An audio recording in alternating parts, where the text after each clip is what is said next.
Hello class. So last class में हमने जाना था कि न्यूक्लियर फोर्स क्या होता है एंड मैंने डिफाइन कर दिया था कि न्यूक्लियर फोर्स वो फोर्स होता है जो न्यूक्लियंस को एक साथ स्टिक करके रखने में काम करता है। और न्यूक्लियर फोर्स बहुत ज़्यादा ही स्ट्रॉन्ग फोर्स होता है बिकॉज कूलम फोर्स को भी ये क्या कर दे रहा है। कूलम फोर्स क्या करता है, प्रोटोन और प्रोटोन को एक दूसरे से रिपेल कराता, बट न्यूक्लियर फोर्स क्या कर रहा है, प्रोटोन और प्रोटोन को अट्रैक्ट करा रहा है। तो इसने कूलम फोर्स को भी ओवरकम कर लिया। ग्रेविटेशनल फोर्स वैसे भी बहुत वीक होता बिकॉज मास क्या है, बहुत छोटे हैं, बट दो न्यूट्रॉन्स को भी इसने स्टिक करा दिया। तो न्यूक्लियर फोर्स बहुत ज्यादा ही स्ट्रांग है, बट इसकी रेंज बहुत छोटी है। ठीक है, खाली न्यूक्लियस में ही ये वर्क करता है। एंड न्यूक्लियर फोर्स को स्टार्ट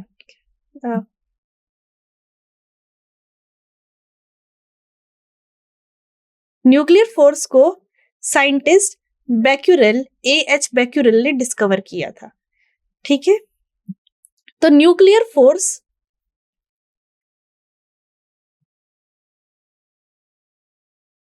को एच बैक्यूरेल ने डिस्कवर किया था। एंड न्यूक्लियर फोर्स भी दो टाइप के होते हैं।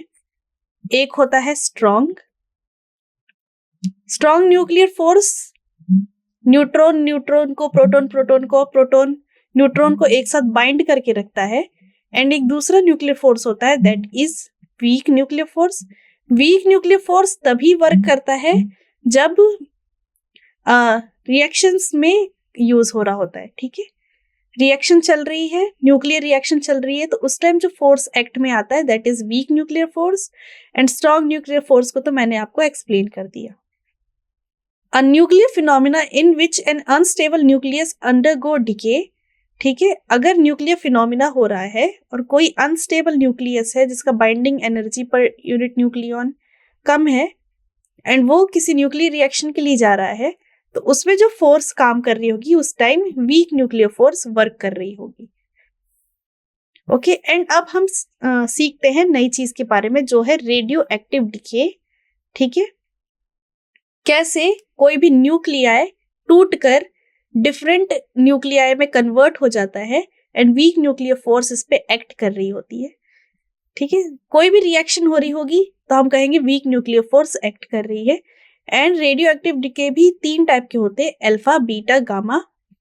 अल्फा डिके का मतलब ये कि ऐसी न्यूक्लियर रिएक्शन जिसमें अल्फा पार्टिकल बाहर आ रहे हैं उसको कहेंगे हम अल्फा डिके।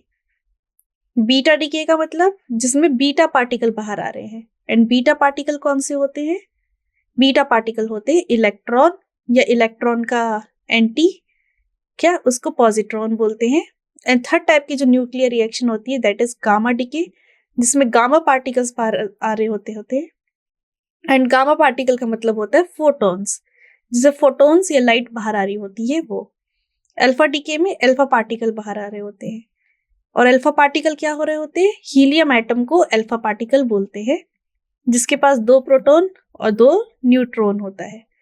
हीलियम पार्टिकल का जो न्यूक्लियाई है, एंड हीलियम पार्टिकल के न्यूक्लियाई में दो प्रोटॉन एंड टू न्यूट्रॉन है, उस पार्टिकल को बोलेंगे हम अल्फा पार्टिकल।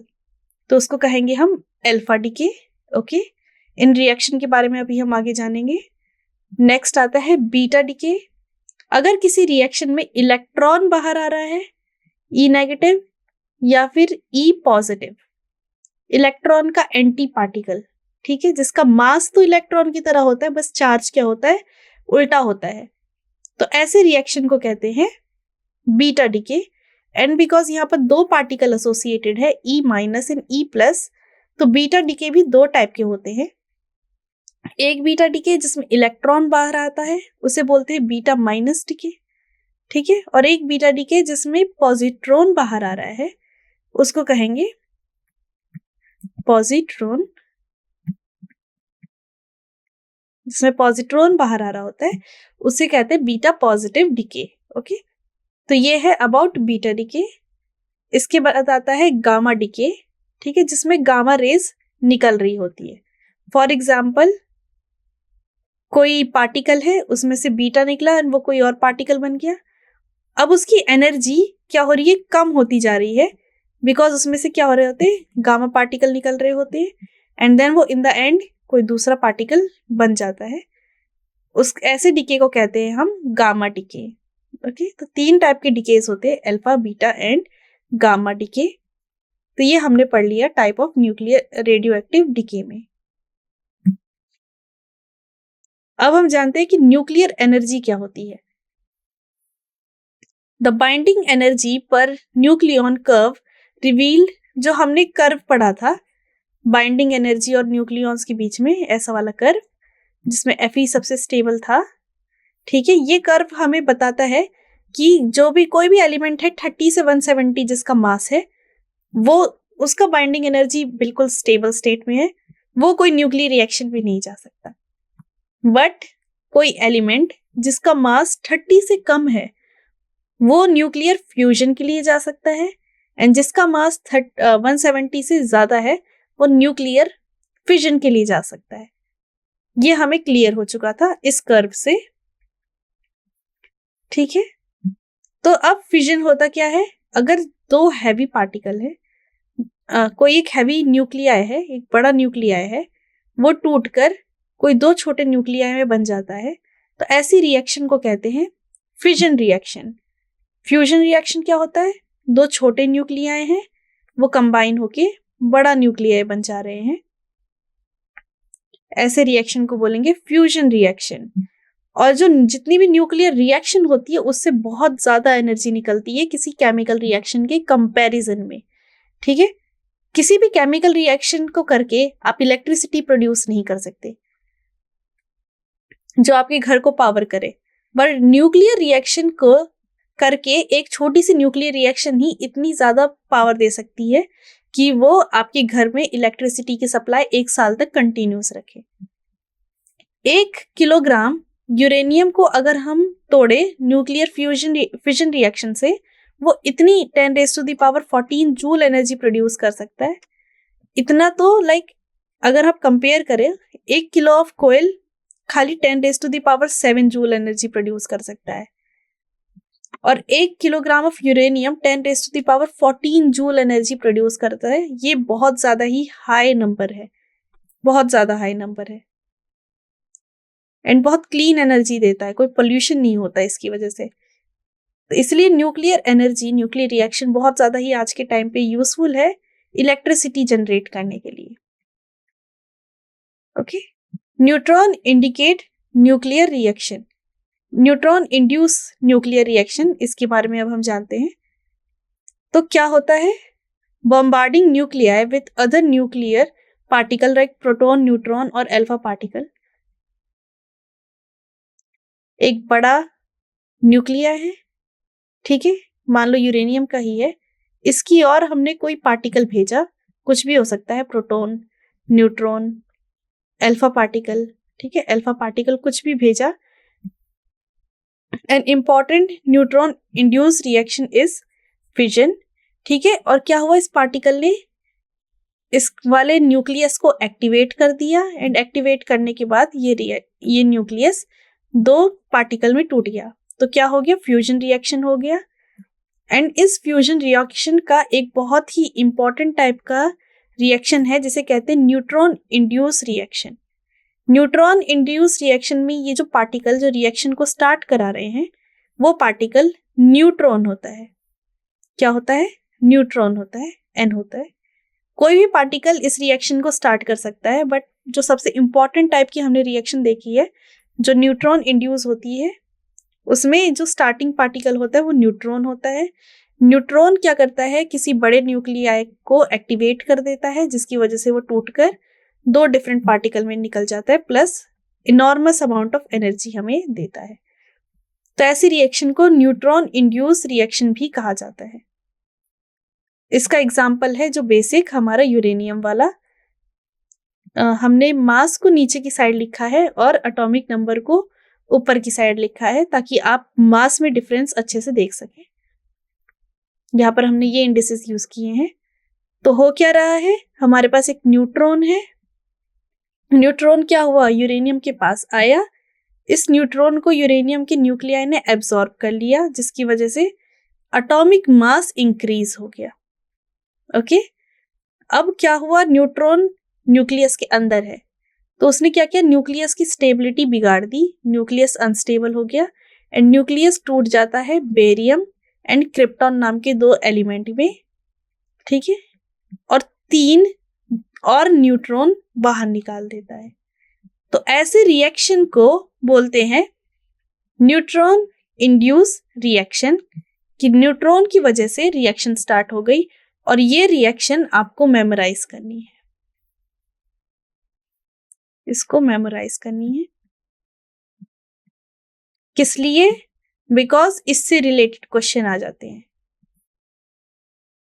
कौन सा यूरेनियम यूज किया, इंड्यूस होने के बाद कौन सा यूरेनियम बना, कौन से एलिमेंट निकले और कितने न्यूट्रॉन निकले, या फिर ये खाली इनिशियल ये चीज दे दिए जाते हैं और कहा जाता है कि पार्ट ये नाम लिख के दिखाओ कि क्या क्या चीजें बन रही है। जनरली सीबीएसई में ऐसे क्वेश्चन आ रखे हैं, तो इस वाली रिएक्शन को आपको याद रखना है कि यूरेनियम 92 जिसका मास 235 है वो लिया, उसके अंदर न्यूट्रॉन हमने इंड्यूस कराया, तो न्यूट्रॉन को न्यूक्लियस ने यूरेनियम की न्यूक्लियस ने एब्सॉर्ब कर लिया, एक इंटरमीडिएट स्टेट आई एंड ये स्टेट काफी ज्यादा अनस्टेबल है। ओके, अनस्टेबल है। तो ये न्यूक्लियस टूट गया एंड कैसे टूटा, इसने एक दूसरा एलिमेंट, छोटा एलिमेंट बेरियम और एक दूसरा एलिमेंट क्रिप्टॉन को प्रोड्यूस किया और 3 और न्यूट्रॉन निकले। क्लियर? अब हम आगे चलते हैं।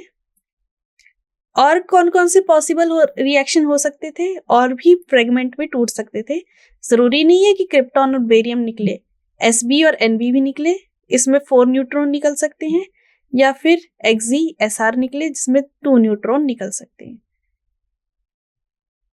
ये दोनों उतना याद करने की जरूरत नहीं है, बस आपको ये पता होना चाहिए कितने नंबर ऑफ न्यूट्रॉन निकल रहे हैं, 4 और इसमें 2 निकल रहे हैं।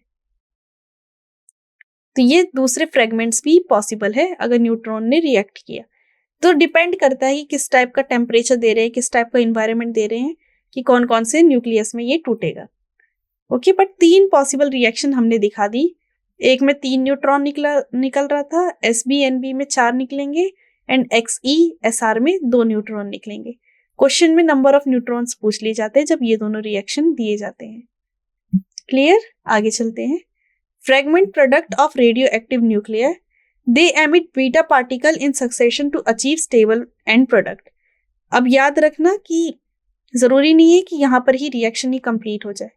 दूसरे एलिमेंट क्या करेंगे, बीटा पार्टिकल निकालना शुरू कर देंगे या फिर अल्फा पार्टिकल निकालना शुरू कर देंगे एंड उसकी वजह से रिएक्शन तब तक चलती जाएगी, ये पार्टिकल्स तब तक निकलते जाएंगे जब तक कोई एक ऐसा एलिमेंट पे ना पहुंच जाए जो स्टेबल हो। Energy release in nuclear fission, ठीक है, अगर यूरेनियम वाला रिएक्शन अगर हम किया जाए तो अराउंड एक यूरेनियम रिएक्शन में 200 MeV एनर्जी निकलती है। ओके, कैलकुलेशन कैसे किया गया कि 240 न्यूक्लियॉन अगर 120 न्यूक्लियॉन में टूट जाते हैं, 240 मास वाला न्यूक्लियॉन टूट जा रहा है 120 मास वाले न्यूक्लियॉन में, तो हमने क्या किया, बाइंडिंग एनर्जी कैलकुलेट करेंगे 240 वाले की और बाइंडिंग एनर्जी कैलकुलेट करेंगे 120 वाले की और इन दोनों का सब्ट्रैक्शन करेंगे, तो हम देख रहे हैं कि 0.2 MeV एनर्जी निकल ही रही है और 200 MeV एनर्जी निकलती ही है उस रिएक्शन में, तो टोटल गेन्ड एनर्जी क्या हो जाएगी, 216 MeV।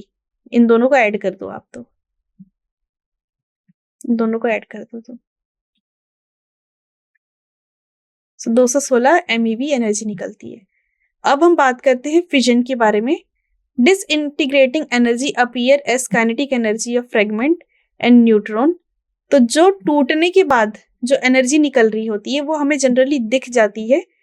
काइनेटिक एनर्जी में वो जो पार्टिकल्स जो निकल के बन रहे होते हैं वो बहुत तेजी से मूव करना शुरू कर देते हैं, तो जो टूटने के बाद जो एनर्जी है वो उनकी मोशन में यूज हो जा रही है, मतलब वो काइनेटिक एनर्जी में यूज हो जा रही है, या फिर वो एनर्जी हमें दिखती है एज अ हीट की फॉर्म में, कि हमारा जो सराउंडिंग है वो हीट अप हो जाता है।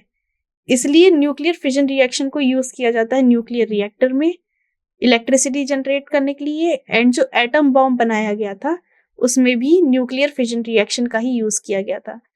हमने क्या किया था, 2 कंपार्टमेंट लिए थे, एक में न्यूट्रॉन भर दिया था, एक में दूसरा पार्टिकल भर दिया था, एंड जैसे ही क्या होगा, ये बॉम्ब जमीन को हिट करेगा, ये कंपार्टमेंट टूट जाएगा, एंड जैसे ही ये कंपार्टमेंट टूटेगा, न्यूट्रॉन क्या करेंगे, इस यूरेनियम से क्या करना शुरू कर देंगे, रिएक्ट करने लग जाएंगे, जिसकी वजह से बहुत ज्यादा अमाउंट ऑफ एनर्जी निकलेगी एंड हर चीज आसपास की डिस्ट्रॉय हो जाएगी।